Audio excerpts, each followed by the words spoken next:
Hey guys, Sam Miller from Panel Precision. Today we're going to do a real quick product review on this RCBS Vibratory Case Polisher. Alright, I've never thought much of those unboxing reviews. I don't want to waste anybody's time with doing that. When I get a product, I want to use it. But for those of you that need to know what the box looked like and what it looked like coming out of the box, this is what you get. You get the polisher, you get an instruction manual, and you get a detachable cord. Here's the box that came in. Okay, here it is. This is the polisher, this RCBS case polisher. It has a 1.5 gallon bowl capacity. It has two lids that both come off by just taking this wing nut off. One is a sifting lid so that you can just pour out your media and leave the cases inside the bowl. The other one is just a solid lid. Now it's designed, the way this works is it has a motor underneath that's all fan cooled and everything, and it spins up and vibrates the base of this, which is mounted on springs. So this whole bowl just starts shaking like that. One of the cool things about this unit is that it has a detachable power cord so that you can unplug it and pick up this thing without having this tail of a power cord sticking off of it. It's designed to run on 120. You plug in right here and then it has an on and off switch. Okay, it comes with an instruction manual so that you can familiarize yourself with what it'll take, the capacities, what it's rated for, and as well as just general use if you never used a tumbler like this before. The way I use these is I just use straight up corncob media, add a little bit of polishing compound like Ioso or RCBS or One Shot or anybody, everybody makes something you can put in corncob. But all that really does for you is it gives you a little more shine to your brass. It's not necessary to get it clean. And I've been using vibratory case polishers for as long as I've been reloading. I started off by borrowing my brother-in-law's until I could buy my own, and that was a Frankfurt Arsenal one from Midway 20-something years ago. But anyway, I really like corncob media tumbling. It's real easy to do. The corncob media is easy to come by and it's cheap to use. So what I'll typically do is I'll prep my fired cases, knock the primers out of them, clean the primer pockets, scrub out the outside of the neck a little bit, and then drop them in a tumbler like this for a couple of hours to clean them up. And that makes them very clean and ready to go into my die without leaving any kind of junk inside the die and scoring the brass. And then after they come out and I size the brass, I throw them back in for an hour or two to knock off all the case lube that I used when I was sizing the cases. So a typical cycle for any number of pieces of brass will be 5 hours total, cleaning before sizing, cleaning after sizing. And that's about as long as I'll ever tumble any particular batch of brass. So when I was trying to figure out how to test this for longevity, I had to be a little creative to get it done in a reasonable amount of time. And I've had this for a little over a month now, and I've used it off and on with some small projects, but I really wanted to see what I could do to test it. I wanted to see if I could break it. I didn't want to do anything that was beyond the scope of what this is designed to do, but I wanted to test it at its max. So the test I came up with was to drop in, I gotta get my cheat sheet here. I had over 500 223 cases, and this is what you saw on the lead-in segment to this video, is me dumping this out. But 500 223 Remington cases, 278 10mm cases, and then I half filled this with corncob media.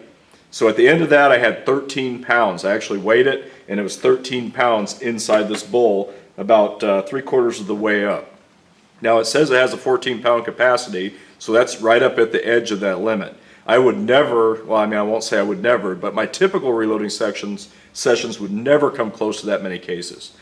Typically I might have, I think in that bottle I have a little over 200 pieces of 260 Remington, and in that one about 100 pieces of 300 Win Mag, and that's what I'm going to do next. That's about the size of most batches I run through a tumbler. This is capable of a lot more than that, but I'll tell you what I did. To make it as realistic as possible, I got this timer, and this is just an appliance timer, and I plugged it in and I set it up so that it would run two times a day for a 3-hour interval. So it would come on for 3 hours, then shut off for 12, and then come on for another 3. And in that way I did that for 15 days straight. I never touched it, just let it run. And then at the end of that I tried to duplicate what you might do if you turn on your tumbler before you go to bed, thinking you'd be able to turn it off before you go to sleep, and then you forget about it. So I ran it for one 12-hour cycle overnight, just to add that into it. So at the end of that I was at 102 hours total over a little over 2 weeks time, which is more than I would ever use a tumbler, I'm sure.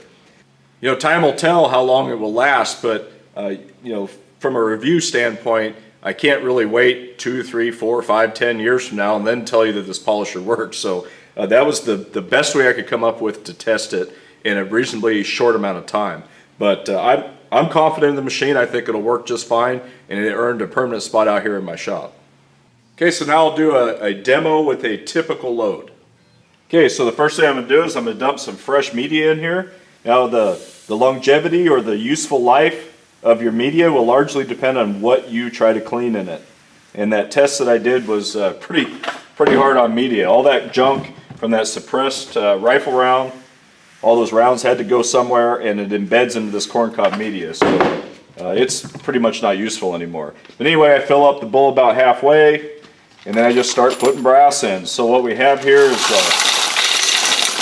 7.5 pounds of 260 Remington and 300 Win Mag brass. And what I'll do is I'll run this for about 2.5 hours just to get it clean before I run it through my dies.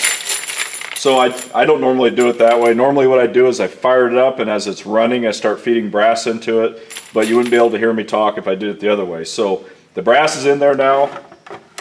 The one modification that I made to this machine was I hot glued the washer onto the top of the lid so I wouldn't have to worry about losing it. One other thing I think would be cool if RCBS would do this is to make this a clear lid, so at any time you want you can look down inside of it without turning it off or taking it apart. But you know, that's a pretty small thing.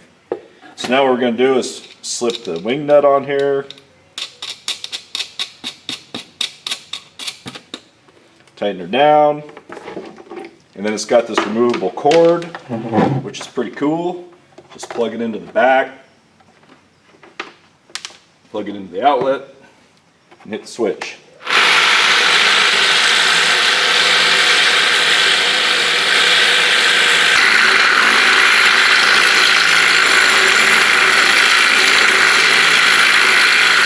Alright guys, well that's it. I'll fire this up for a couple hours, get that brass nice and clean before I start running through my sizing dies. I think if you're looking for a vibratory case tumbler or polisher like this, I think the RCBS model is a pretty good one. I've seen these online as well as in some local sporting goods stores for just under $90. Seems like a pretty good price for a unit that will hold that much brass and have that much capacity. Anyway, I want to thank Vista Outdoor and RCBS for sending it my way. I'm looking forward to getting a lot of years of use out of it. To all you guys out there, thanks for watching, and we'll see you next time.